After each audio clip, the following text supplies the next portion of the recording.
me inicié trabajando de noche hace muchos años y en ese tiempo de noche fui aprovechando mi tiempo y me fui formando entre semanas. Porque a veces de la parte más negativa sacas la parte positiva. Y para mí lo que me cambió en mi vida fue una pésima inversión. Lo ignorante de mí, la primera vez que yo fui allí para firmar mi primer contrato, no me dejaron ni entrar en la bolsa. Yo llegué como si estuviera en el barrio con mi camiseta tirada y los papeles cortos. Qué cabrón. Y claro, cuando llegué allí, la mejor inversión que yo he hecho ha sido en mí. Yo no tenía esa base y esa formación, pero yo quería aprender. Aparte, he tenido que ir a mentorías, he tenido que pagar cursos, he leído mucho. Ser constante y tener una hoja de ruta marcada. Saber cuándo tienes que entrar y cuándo tienes que salir. Me levanto muy temprano todos los días y aprovecho mucho el día. Tienes que invertir con números. El problema es que cuando inviertes con el corazón, ahí es el error, porque todo el mundo queremos entrar y verlo todo hecho.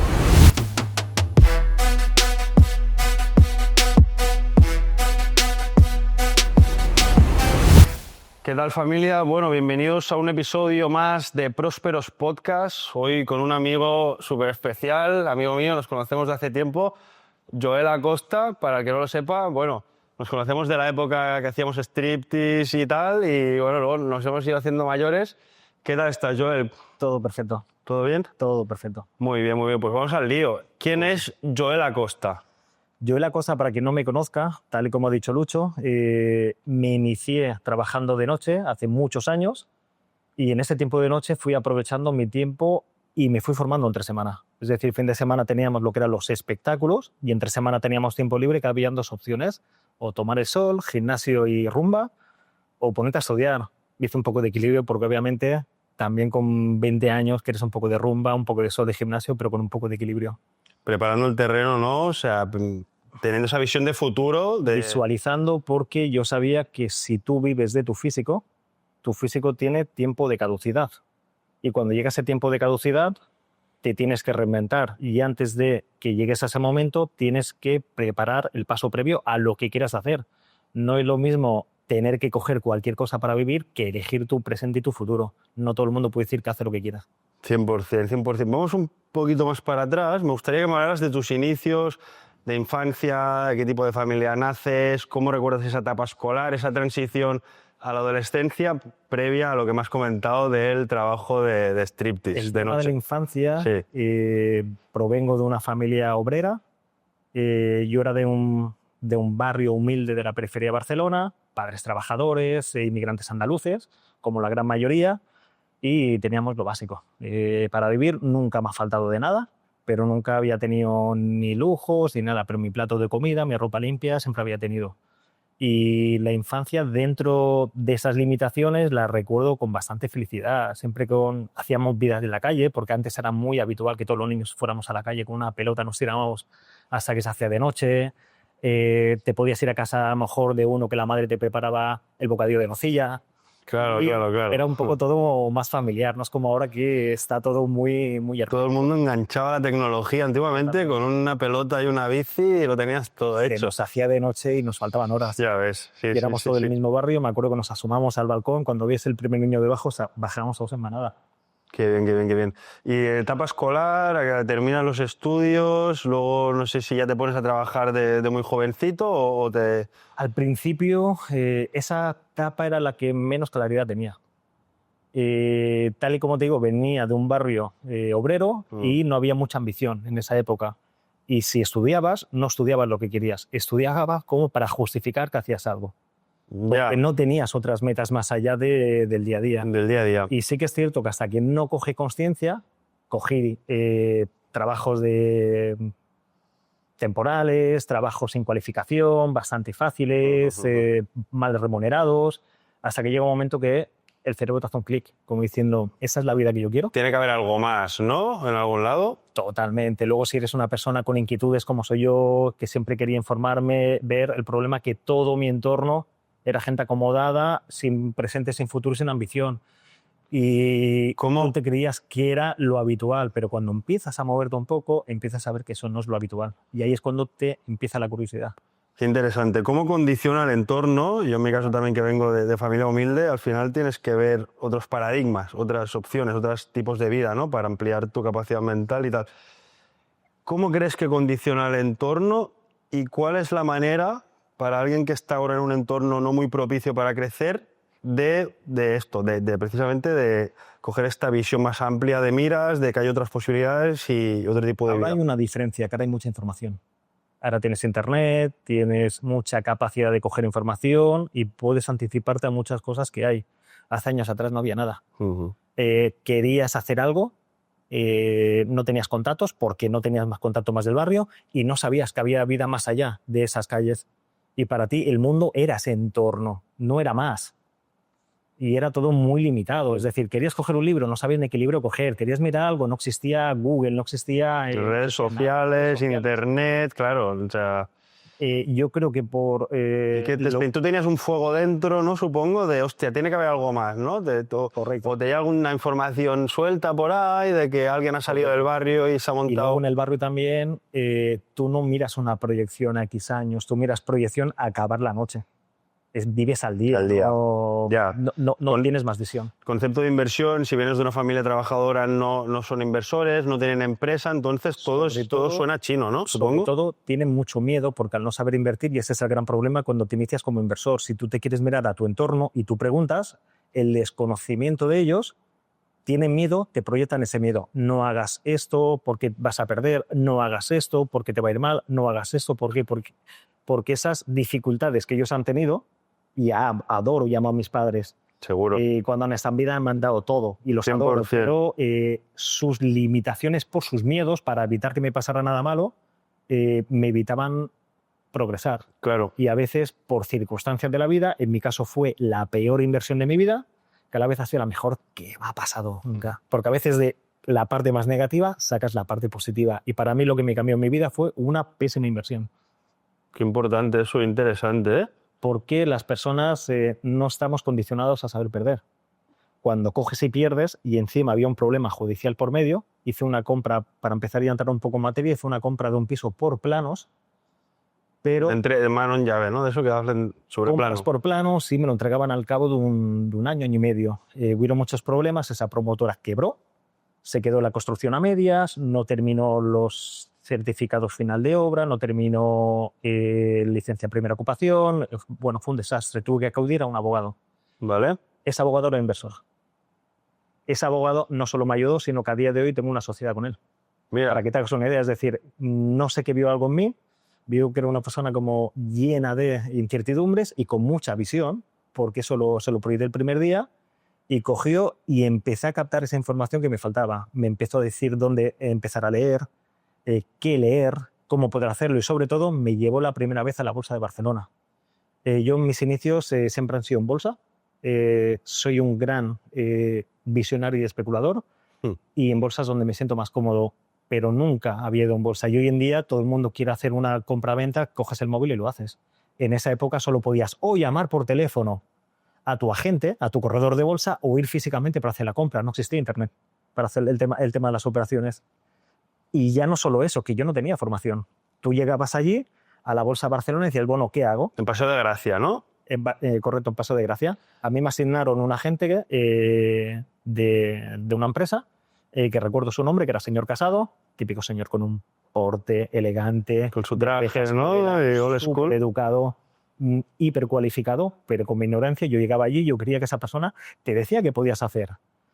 Al final es un comisionista, pero tú no lo sabes. Pero ahí hacía muchos cursos de formación, conoces inversores. Y te formabas dentro de la Bolsa de Barcelona. Muchas veces muchas empresas van a vender productos. ¿Vale? ¿Qué hacen? Ellos hacen como pequeñas membresías, que es lo que hacían, y hacían como pequeños cursos para después venderte sus productos. Pero ¿qué pasa? Tú ibas a algunos de ellos, te iban dando un poco de formación, una base, y luego te acaban vendiendo o no sus productos, pero tú ibas adquiriendo. Y sobre todo ibas conociendo ya inversores. Empiezas a hablar, empiezas a meterte en materia, te empiezan a recomendar sitios para estudiar de verdad, escuelas, te empiezas a meterte ya en un entorno que ya es diferente al entorno inicial que hablábamos. Todas 100%, claro, ¿no? Todas del barrio a la Bolsa de Barcelona en Paseo de Gracia con puretillas trajeados que se las saben todas. Pero tú imagínate, lo ignorante de mí, la primera vez que yo fui allí para firmar mi primer contrato, no me dejaron ni entrar en la bolsa. Yo llegué como si estuviera en el barrio con mi camiseta tirada y los papeles cortos. Qué cabrón. Y claro, cuando llegué ahí, por el tema de vestimenta no me dejaron entrar. Tuve que salir, recuerdo, el señor Casado hacia la puerta, sentando en los bordillos, el rojo, muerto de vergüenza. Claro, él está acostumbrado a tener una cartera de clientes top, a venir parece el chaval de barrio con el chándal. Uno de barrio, con camiseta tirantes, y llegas allí para... Hostia. Firmando las escaleras, dices, madre mía, le hice pasar un momento vergonzoso. Pero qué interesante eso que me has comentado, ¿no? Que de una mala experiencia en tu primera inversión aparece una persona que te hace de mentor, ¿no? Hoy que está tan de moda la figura del mentor, del coach, ese hombre a ti te abrió las puertas a un conocimiento que no conocías y te dijo por dónde podías tirar, ¿no? Qué interesante. Me vio que estaba lleno de ganas de crecer, de aprender, que era una esponja, y lo hizo, le nació el poder ayudarme, yo súper agradecido. Hasta el punto de asociaros, ¿no? De ser socios. A día de hoy tengo una empresa con él que es de inversiones, y el que hace toda la operativa, todas las gestiones soy yo. Y esto es interesante para la audiencia, ¿no? Este ejemplo, ¿no? De que cuando estás viviendo muchas veces una situación como algo negativo, si rascas, probablemente, casi siempre hay algo súper positivo detrás en cuanto a aprendizaje o cosas que te van a servir de cara al futuro. Esto estoy leyendo el libro de Piensa y va a ser rico, de Napoleón Hill, y te habla de eso, que cada fracaso lleva consigo una semilla de un éxito igual o mayor al fracaso. Sí, pero que hay una cosa que las personas a veces no piensan, es decir, cuando algo te va mal, lo primero, al menos ya cómo lo visualizo, yo primero paro, después paro y pienso por qué me ha ido mal, y después pienso cómo puedo hacer para que no me vuelva mal. Es decir, para mí es una lección. A gente cuando le va mal en una primera inversión se cierra en banda y dice, no invierto más porque yo ya he perdido. Claro. Y no significa, al final, si tú eres emprendedor, no vas a hacer tu Microsoft o no vas a hacer Meta, no vas a hacer tu gran empresa en tu primera inversión. Muchas veces vas a hacer algunas que no van a ser poco suculentas, pero ganas una experiencia. Otras más o menos vas a empatar, otras vas a perder. Tienes que aprender de todas y en otras te van a ir muy bien.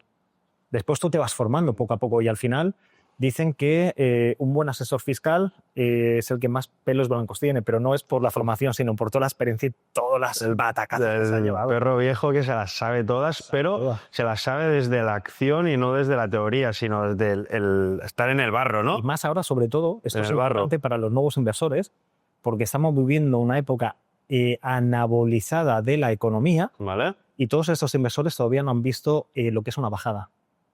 Como que siempre el mercado ha ido para arriba, máximos históricos, tal. Están habiendo pequeñas correcciones, pero no ha habido una gran caída, como han podido haber en ocasiones anteriores. Y me refiero, cuando digo anabolizar el mercado, es porque imprimen mucho dinero, lo meten en los mercados. Después tú ves las bolsas en máximos, como estamos prácticamente ahora, el oro en números históricos, estamos viendo prácticamente el S&P, el IBEX, estamos viendo unos múltiples brutales, pero tú miras en la calle y eso no es la economía real.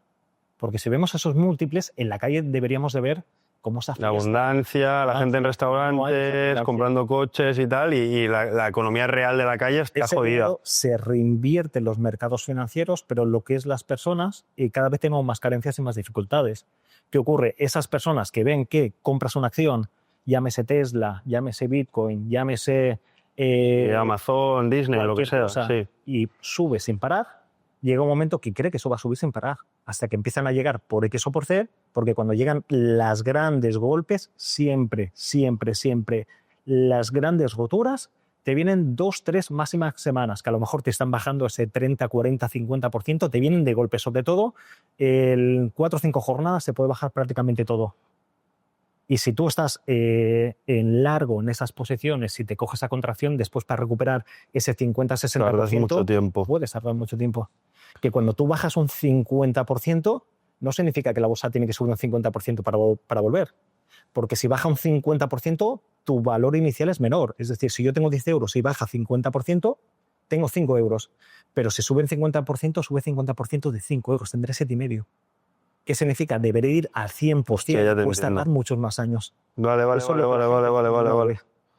Que cuando haces las operativas tienes que hacerlo en corto, en medio y en largo. Y tienes incluso que cubrirte algunas posiciones, puedan ser derivados, CBDs, futuros, que si yo tengo una posición fuerte en una acción, yo me puedo cubrir la cartera con esa misma acción en contra. Porque si se rompe, yo simplemente estoy pagando aquí lo que es, entre comillas, un peaje, pero si se rompe yo me cubro esa posición. Si baja, por ejemplo, hablamos de Tesla, te baja un 30%, si yo estoy en posición en largo, es decir, para que suba, Si yo tengo la misma posición en un derivado en contra, ese 30% que me está bajando lo estoy ganando, porque tú con el derivado, si te pones en corto, es todo lo que baja, tú estás ganando.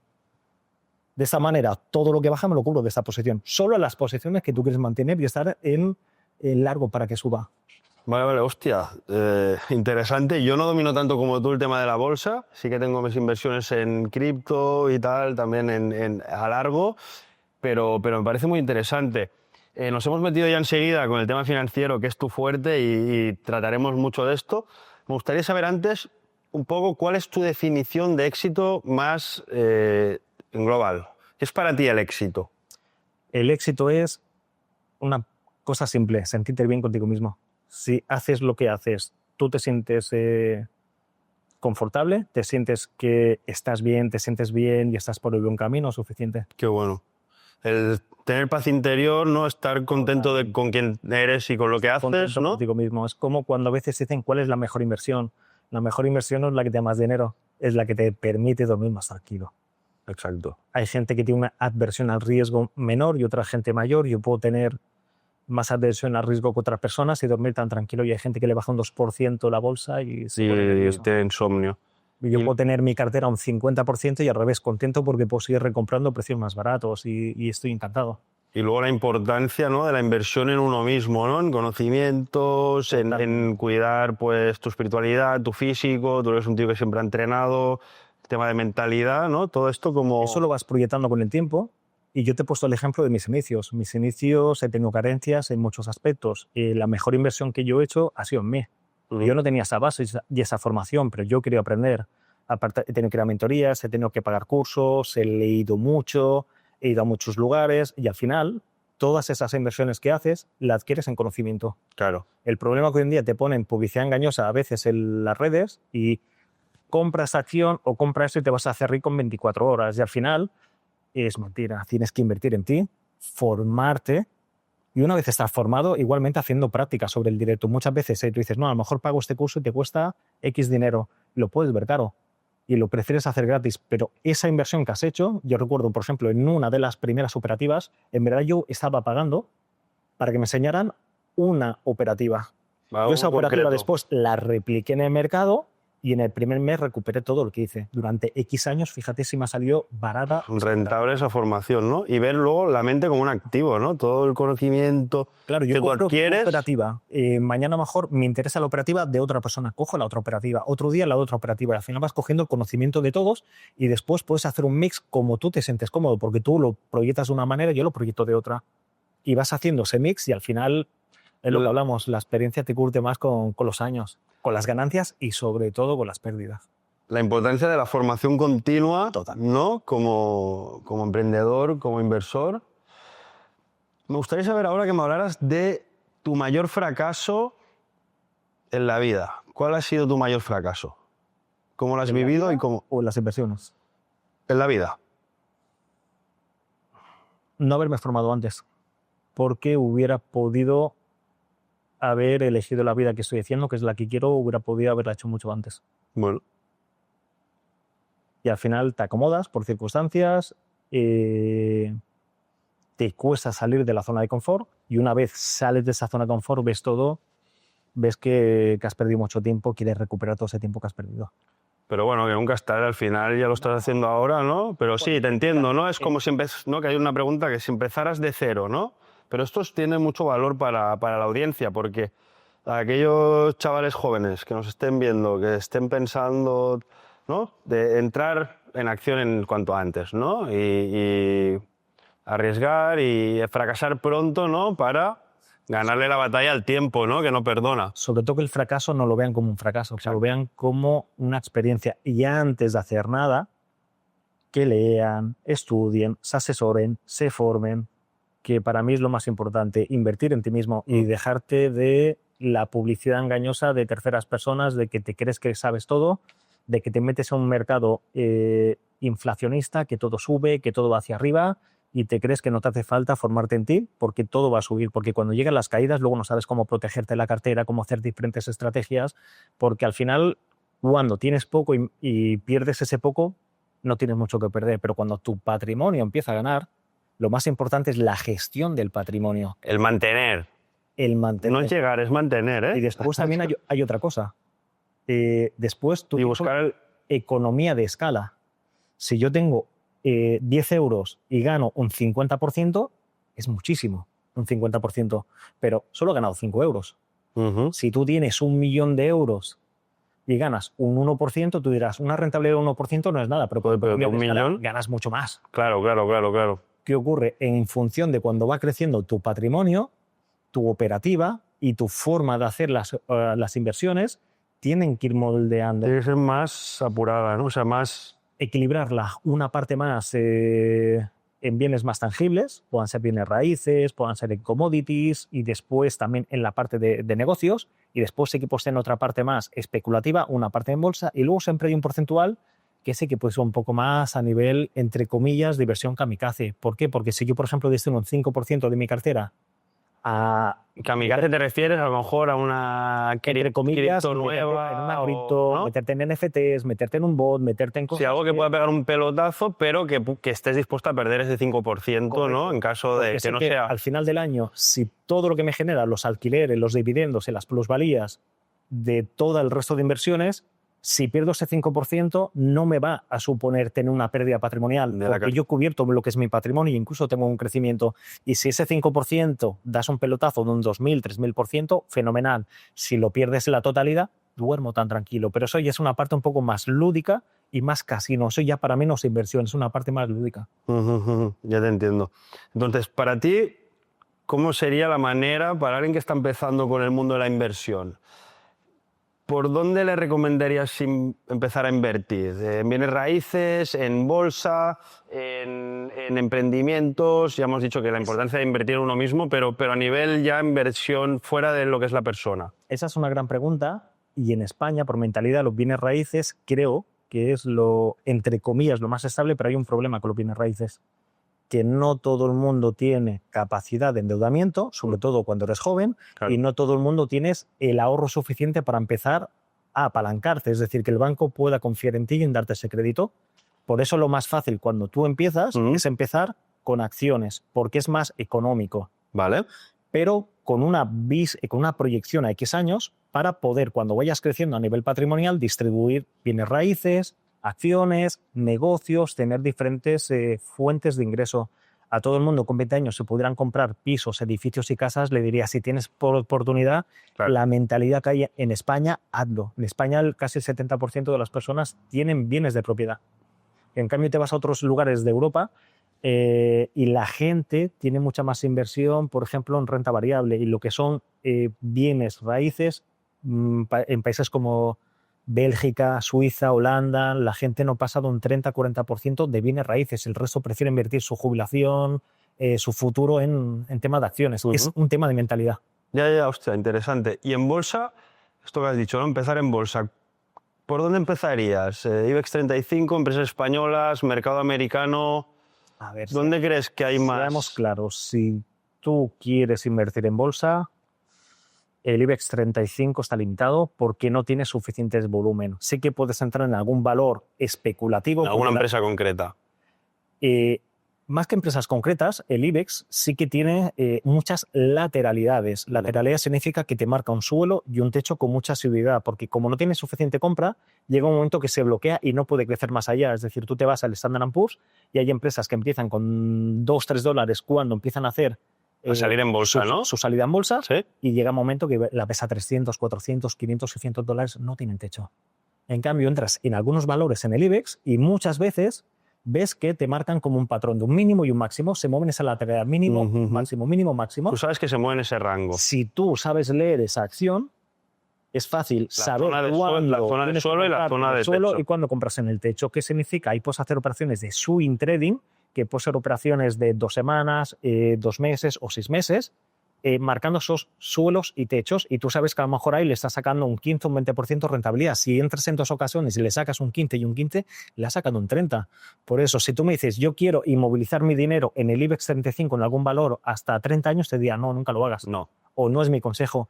Si tú me dices, quiero entrar a nivel, entre comillas, más especulativo para hacer entradas y salidas, si sabes leer esas acciones, sí.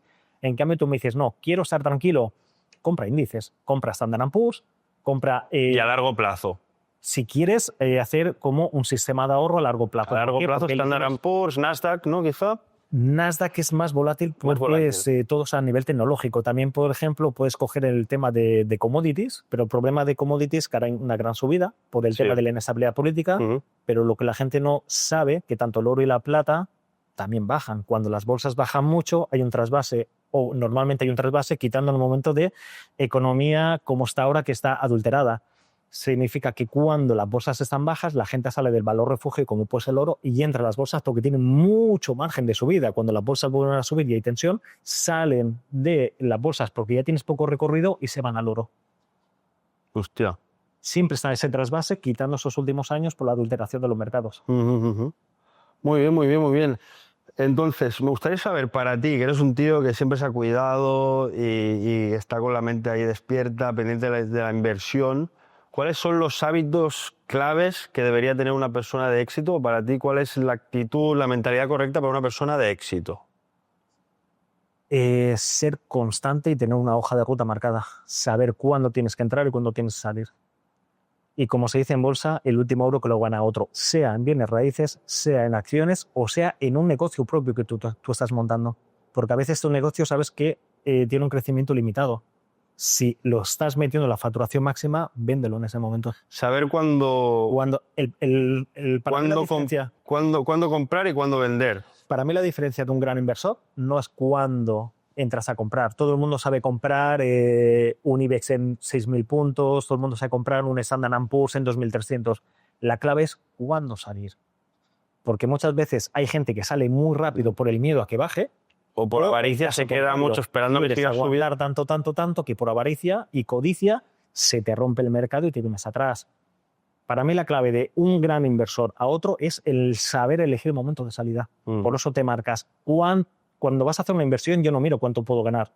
Es decir, cuánto estoy dispuesto a perder.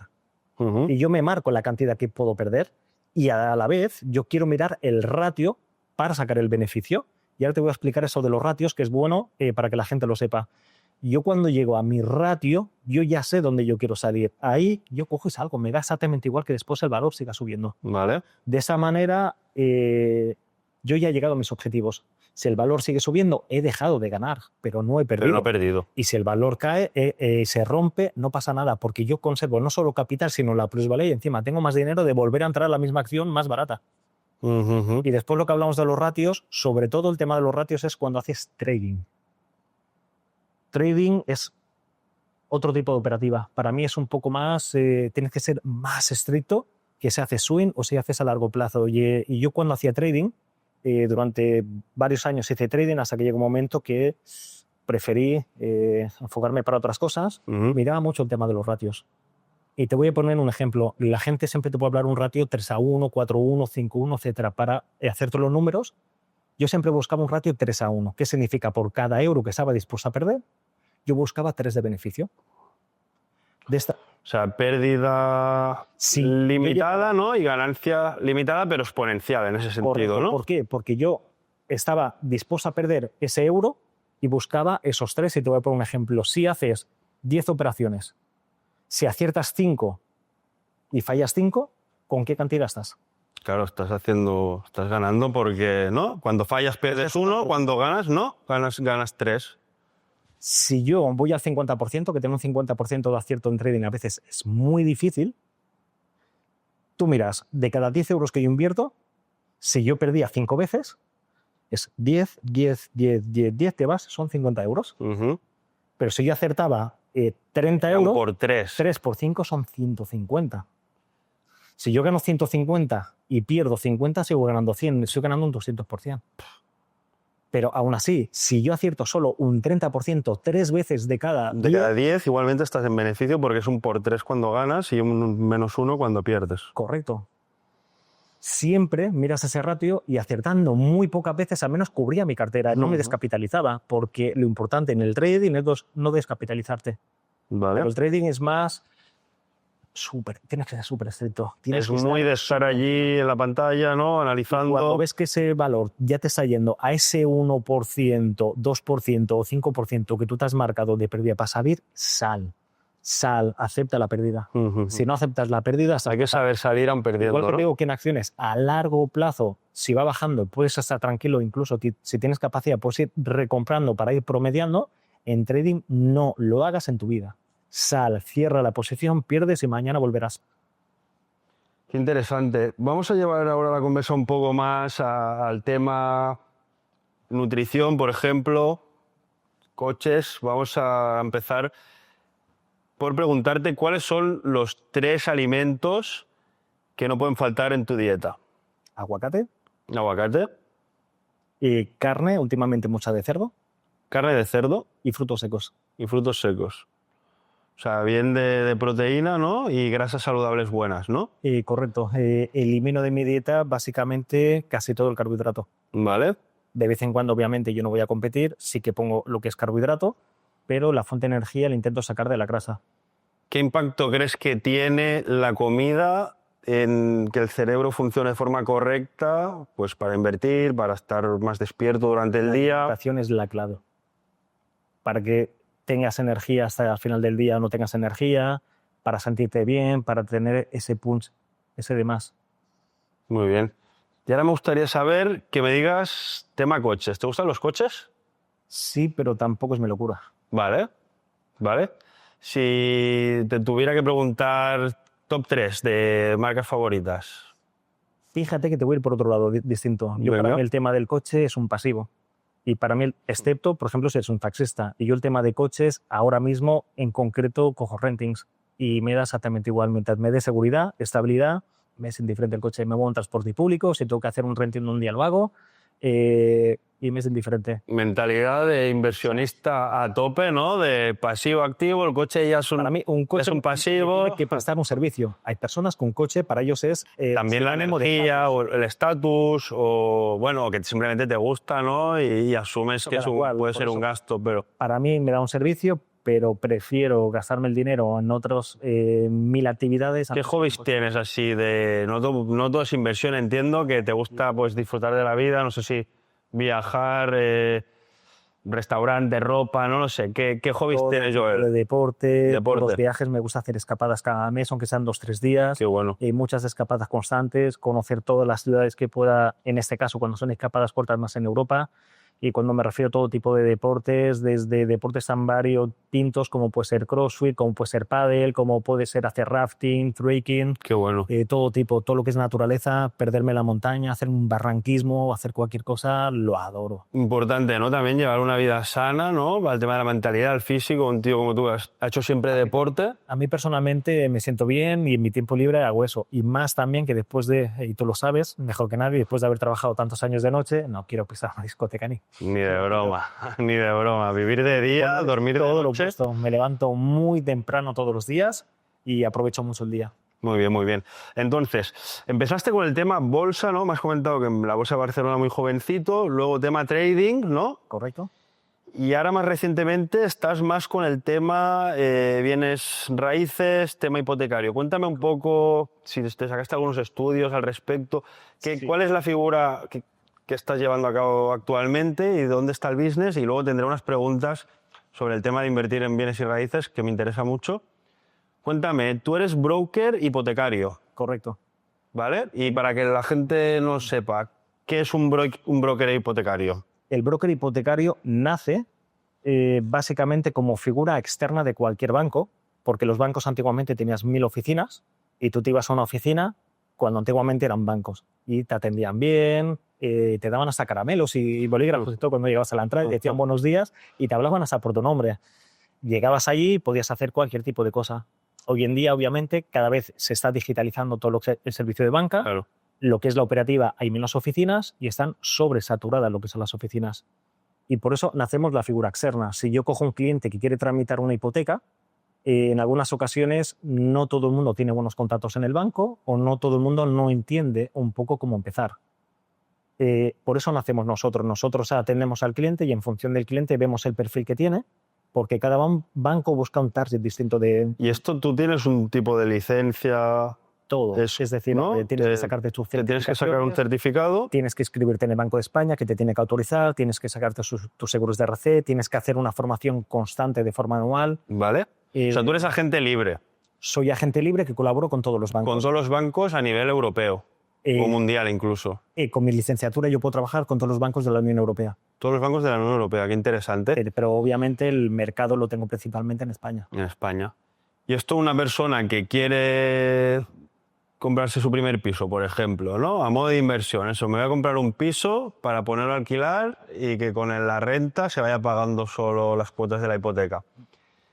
Tú eres una figura idónea en estos casos, ¿no? Me encargo de todo, desde no solo en la entrevista de tramitarte la hipoteca, te puedo coordinar lo que es la tasación, te coordino notaría, inclusive colaboro con muchos fondos de inversión, con bancos, con activos, sobre todo activos bancarios, que te puedo incluso llegar a encontrar el producto que tú quieres. Vale. Son activos que en algunos casos pueden tener problemas, es decir, afectaciones, ocupas, etcétera, y en otros casos no hay problemas. En función de lo que tú estés buscando, se puede ligar como esa oferta y esa demanda, y luego encima te hago todo el trámite, el trámite hipotecario, más toda la documentación, papeleo, etcétera. Porque normalmente una persona que no conozca que existe la figura del broker hipotecario, lo que hace es, ¿no? Se va a 3 o 4 bancos a preguntar por la hipoteca. Vamos a ser honestos, no es que no la conozca, hoy en día cada vez hay más información, ¿Vale? Hay gente que tiene mentalidad de no querer pagar un servicio de intermediación. ¿Qué ocurre? Yo no te quiero pagar tu servicio de intermediación porque creo que es un coste. Pero acabas pagando a la larga, ¿no? Después a lo mejor firmas unas porque no has negociado las condiciones hipotecarias que si tú haces una proyección X años, a lo mejor lo que son mis honorarios en 3-4 años te los ha ahorrado a nivel de intereses.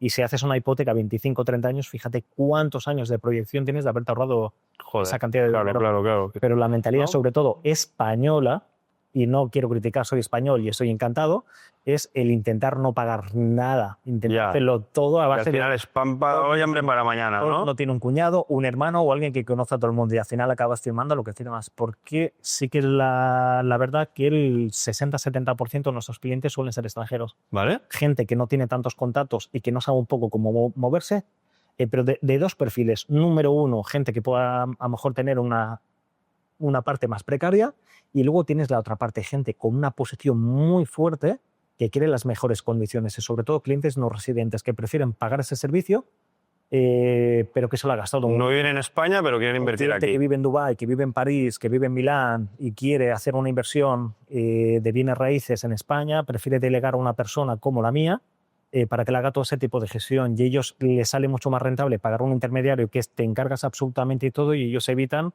el tema de problemas legislativos, el tema de viajes, etcétera. Por eso hay un poco como ese target, esa diferencia de un cliente de muchos datos y un cliente un poco más limitado que no tiene los contactos o los recursos para acceder, ¿no? Según que tienes que montar y hacer estrategias diferentes para cada uno, porque todas, esto no es un pack cerrado y te vendo granel. Cada uno tiene una posición diferente y tienes que hacer una estructura distinta para cada cliente. Para cada cliente.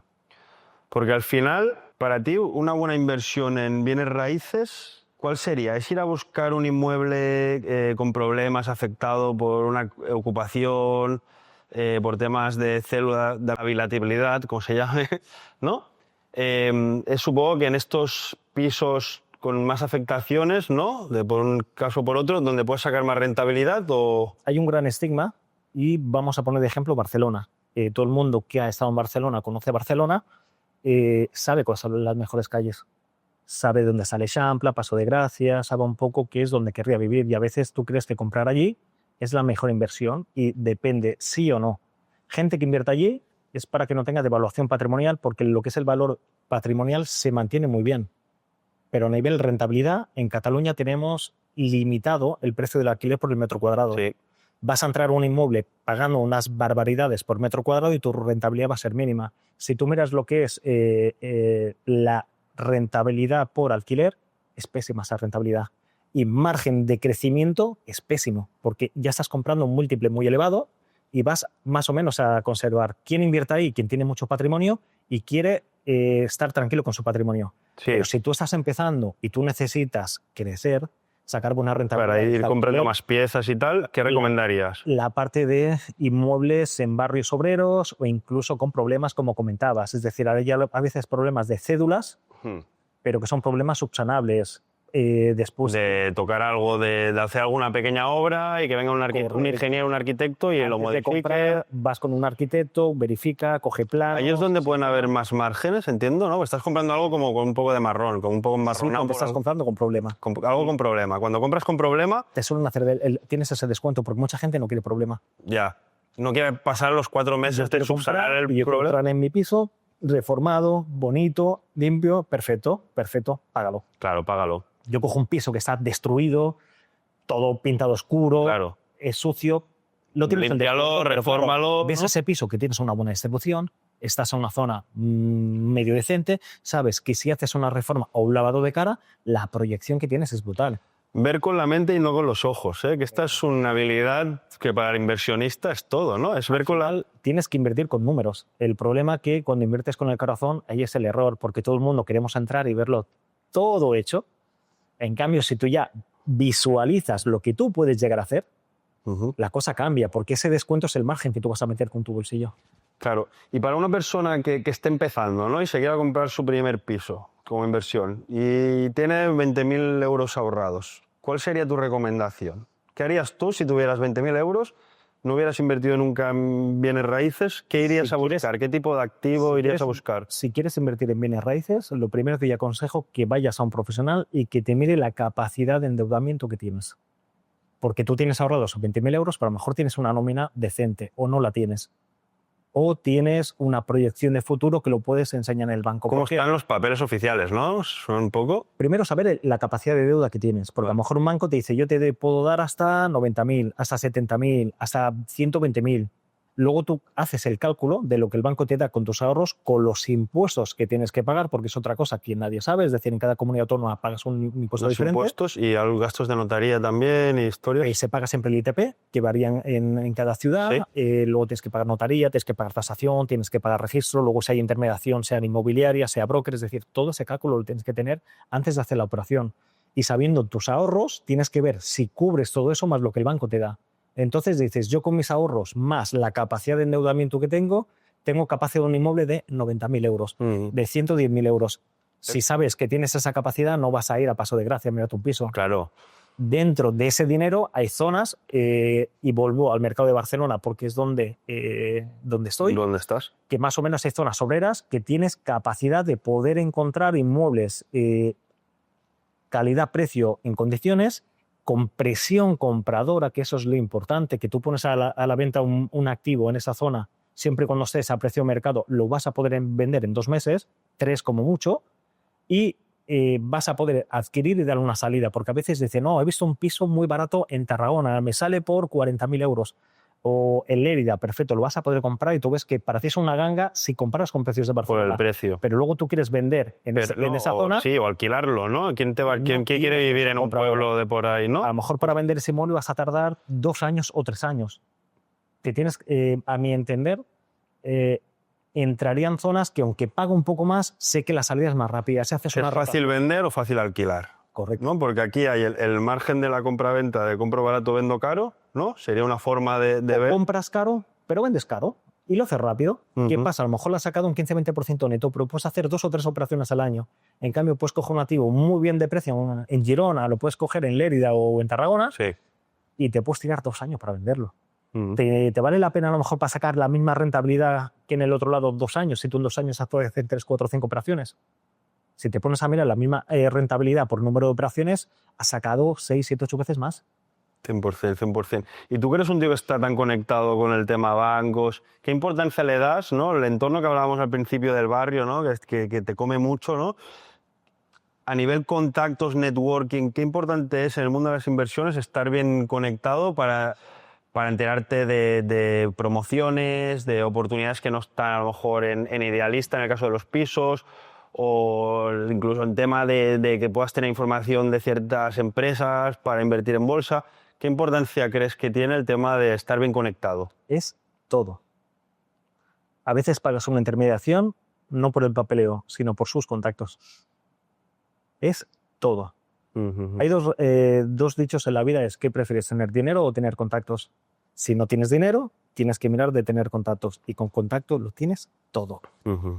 Funciona mucho, supongo, con recomendaciones, ¿no? Este es amigo mío. Que no te engañen, primero tienes que formarte, tienes que tener esa base, pero que después no te engañen en decir los parámetros normales, entre comillas, de tantos portales inmobiliarios típicos que todo el mundo conoce aquí en España. Ahí puedes encontrar cosas, pero estamos hablando que vas a encontrar muchas más cosas siempre por contactos. Y eso es la verdad y lo digo directamente. Muy bien, muy bien, muy bien. Vamos a tocar algún tema también de la espiritualidad. A mí que me gusta el tema de la meditación, la espiritualidad, tema Dios. Primero, me gustaría saber si practicas la meditación o haces algún tipo de ejercicio relajante espiritual. La meditación, cada cual llega a su manera. Hay personas que lo hacen a nivel relajante. Yo puedo llegar cuando llega un momento de éxtasis, en momentos de entreno que mi mente puede evadir y se queda en blanco y es cuando yo evado. Qué interesante, como un estado de flow state, entrenando, haciendo pesas, En quizá. algunos casos, más que pesas, se conocía lo que es CrossFit Mm. o haciendo, por ejemplo, carrera en alta intensidad. Hostia, En esos momentos tu mente puede evadir de todo y me pongo en esa posición un poco de trance y es cuando puedo conectar un poco. vale, vale, qué interesante. ¿Y tu relación con Dios? Me gustaría saber si eres creyente, si crees en Dios. Tuve un despertar hace unos años. Hostia, qué interesante. Cuéntame esto, me interesa. Porque yo también lo tuve y... No creo en ninguna religión. Vale. Y te digo el por qué, porque las religiones las hacen hombres y las manipula. Pero sí que creo en el tema de las energías, sí que creo en el universo y esa es la vía que a mi entender abrí los ojos y empecé a verlo. Luego hay muchos factores que te ponen pasando sobre la vida en los cuales no le das importancia o no quieres ver y Por luego ejemplo, empiezas cuéntame un a poco. relacionar. Desarróllame esto que me estás Te voy a hacer, por contando. ejemplo, un hecho que me ocurrió. ¿Vale? Que en ese momento, o por miedo o desconocimiento, no lo quise ver, pero con los tiempos empiezas a concordar cosas.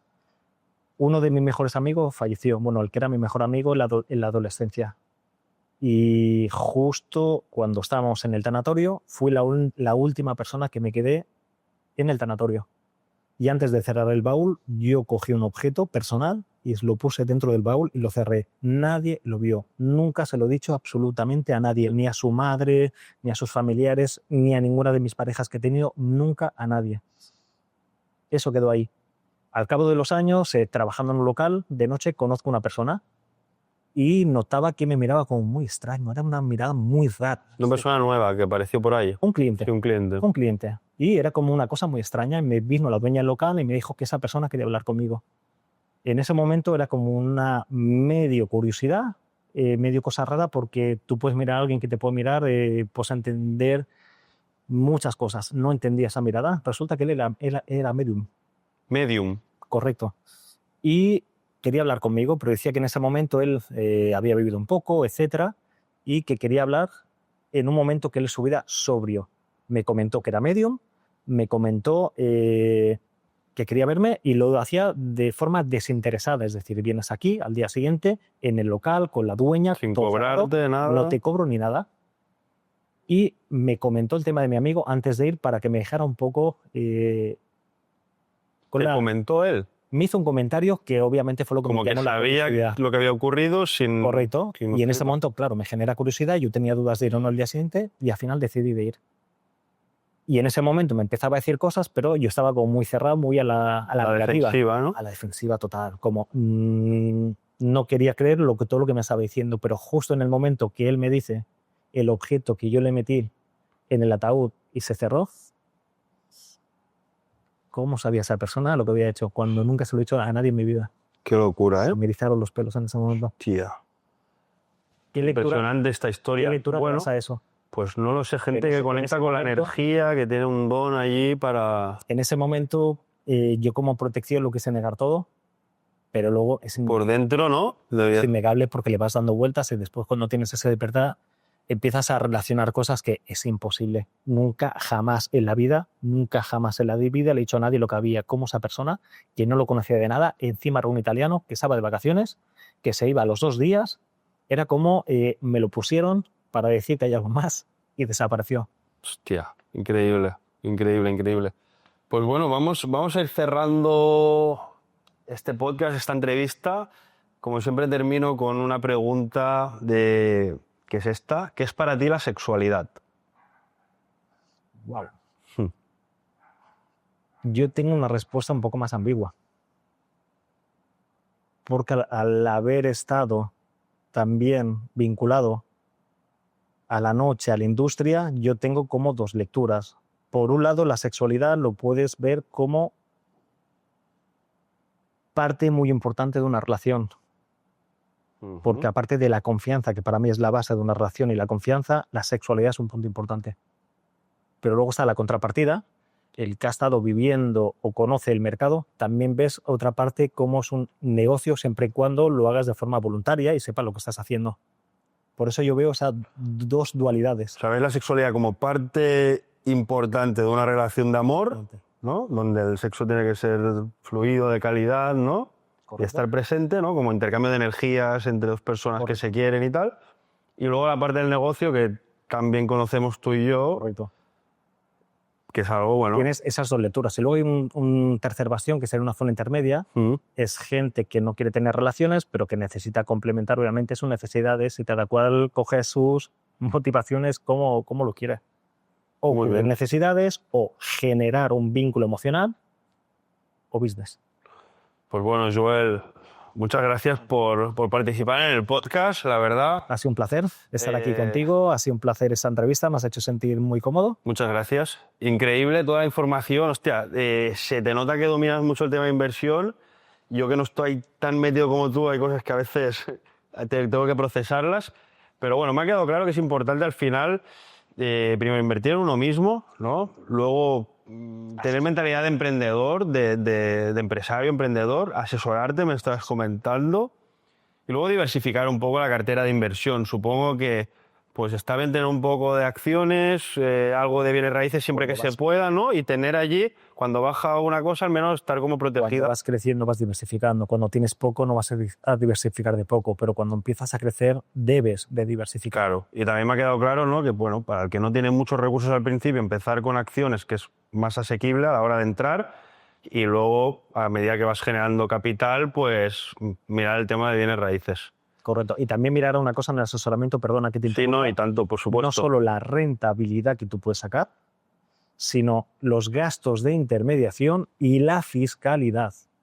Hay productos que tienen unas fiscalidades ventajosas, otros que no. Y a veces hay productos que tú ves buena rentabilidad, pero los gastos de intermediación te comen la rentabilidad.